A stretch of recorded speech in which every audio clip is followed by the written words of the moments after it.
A'udzu billahi minasyaitonir rajim. Bismillahirrahmanirrahim. Alhamdulillah. Alhamdulillahirabbil alamin wassalatu wassalam ala Rasulullah sallallahu alaihi wasallam. Assalamualaikum warahmatullahi wabarakatuh. Sa oras na ito ay magkakaroon po tayo ng isang maikling panayam tungkol po sa ating kapatid na yumakap po sa Islam. Kung tawagin po natin yan sa wikang Pilipino, minsan binabanggit natin ang salitang balik Islam, na yung pong mga Pilipino na pumasok sa Islam ay tinatawag po natin na balik Islam sapagkat sa katunayan sila lamang ay bumalik o hindi po sila pumasok sa ibang relihiyon. Bumalik lamang po sila sa kanilang relihiyon. Ngayon ay nais ko po nating tanungin ang ating kapatid. Pero assalamualaikum kapatid, pwede bang magpakilala ka muna? Assalamualaikum warahmatullahi wabarakatuh. A'udzubillahi minasyaitonirrajim. Bismillahirrahmanirrahim. Ako po ay nagpapakilala sa inyo. Ako po si Antonio Jacinto noong ako'y Kristiyano pa at ngayon ako ay Islam na po. Ang pangalan ko po sa ngayon ay Omar. At ipinanganak sa Cotabato, parte ng Mindanao. At kasalukuyang ngayong naririto sa Qatar at nag-aaral dito sa Islamic School ng mga bata sa Islam.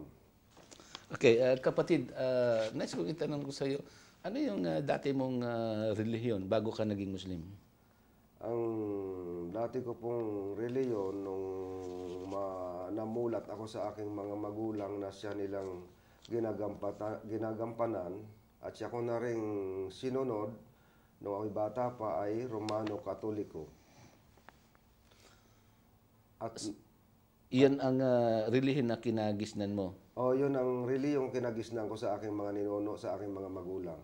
Ano ang pinaka halimbawa na itinuturo sa relihiyon na yan?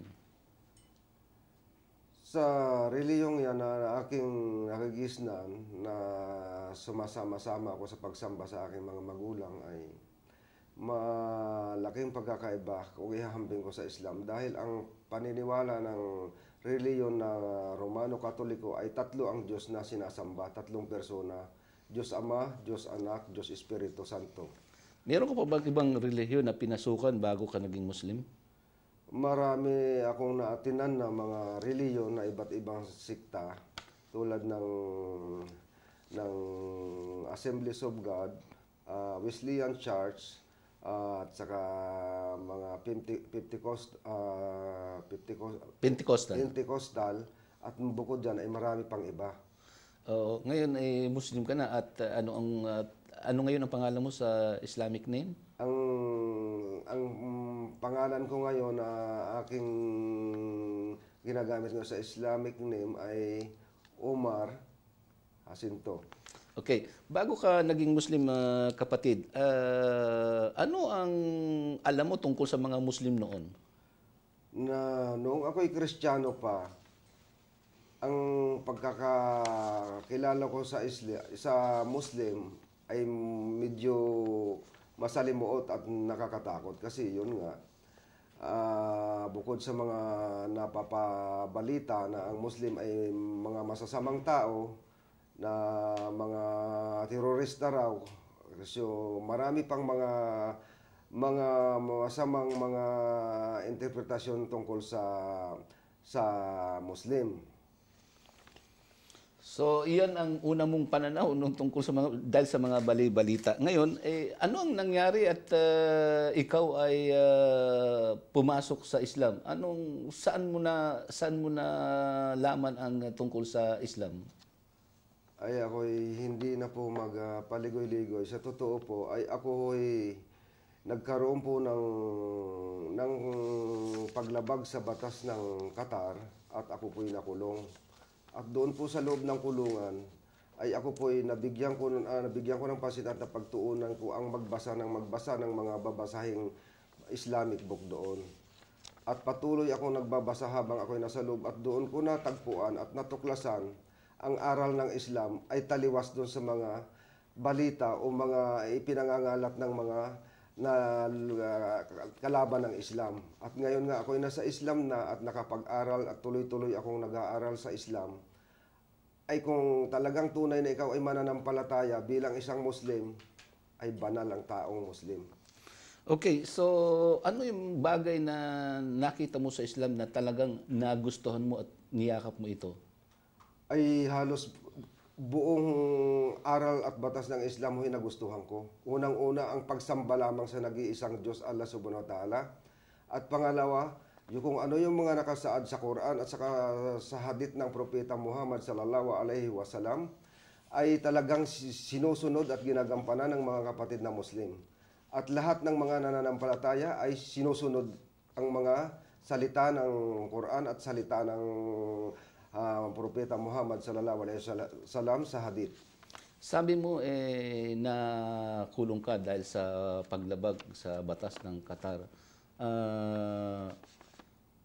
Nasintensyahan ka ba o ano ang nangyari doon sa paglabag na sa'yo?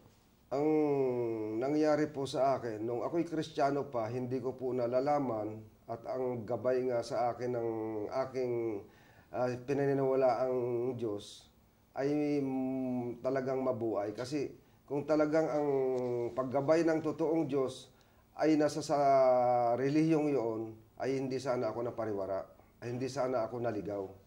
Palibhasa nga, medyo nga sabi nga sa Quran, nang mabasa ko, hindi makapagbibigay ng kabutihan sa inyo at makapagbibigay ng kasahulan sa inyo ang inyong sinasamba. Kaya ayun nga ang nangyari sa akin, ay ako'y naligaw. At ngayon nga ako'y Islam na, ay ito nga, sa gabay ng Islam ay dito ko natutunan at natagpuan na ang batas ng Islam ay talagang kumpleto at talagang ang tao na mananampalataya dito hindi maliligaw kung isa sa puso lamang ang kanyang reliyon at ang mga batas at ang mga aral ng Allah subhanahu wa ta'ala at saka mga hadith ng Propeta Muhammad sallallahu alaihi wasallam. Malayong maliligaw kapag ikaw ay talagang devoted sa erong reliyon at isinasa puso mo ito. So lumalabas na yung nagawa mo na paglabag ito pa ang naging dahilan upang makilala mo ang tunay na relihiyon. Yun nga ba? Totoo po yun. Totoo po yun. Dahil itong paglabag ko sa batas ay paggabay na rin ito ng Allah subhanahu wa ta'ala sa akin upang ako'y maitama sa tamang landas. Kumbaga sa isang magulang, ang anak ay nagkamali, ay kanyang dinisiplina, ay ito'y isang disiplina sa akin at tinuwid ako sa mga maling gawain ko nung ako'y wala pa sa tamang reliyon at ang Islam nga ang talaga ang gabay sa mga tao na maituwid nila at mamuhay ng tumpak at kumpleto sa batas ng Islam ay ang tao ay nasa sa tao na yon kung maliligaw pa dahil kung isa sa puso mo yung mga aral ng Islam ay talagang manunuot sa iyong puso ay talagang malayo ka sa pagkaligaw. So, ano ang naging, Muslim ka na ngayon, ano? Pero ano ang naging epekto sa iyo ng relihiyon ng Islam? Meron bang pagbabago? Napakalaki po ng epekto ng relihiyong Islam sa buhay ko. Dahil nagkaroon ako ng kapanatagan, kapayapaan, bagaman ako ay may dinadalang napakabigat na problema at kapag ako ay nakapagsala ng 5 beses sa isang araw at nakapagdua, nakapagdikir ako sa madaling araw, ay parang baliwala ang problema sa akin. Walang mag-iisip na ako may problema. Pero dahil nga sa gabay ng Allah subhanahu wa ta'ala sa akin, ay ang pagsubok na itong dumating sa akin ay kinakaya ko. Kinakaya ko itong dalhin. Ngayon, meron ka bang mabigat na problema na nais mong iparating sa mga kinakaukulan? Unang-una sa lahat po ay ako'y humihingi ng awa, habag ng Allah subhanahu wa ta'ala na sana'y maiparating ito sa mga kinaukulan o lalong-lalo sa mga autoridad.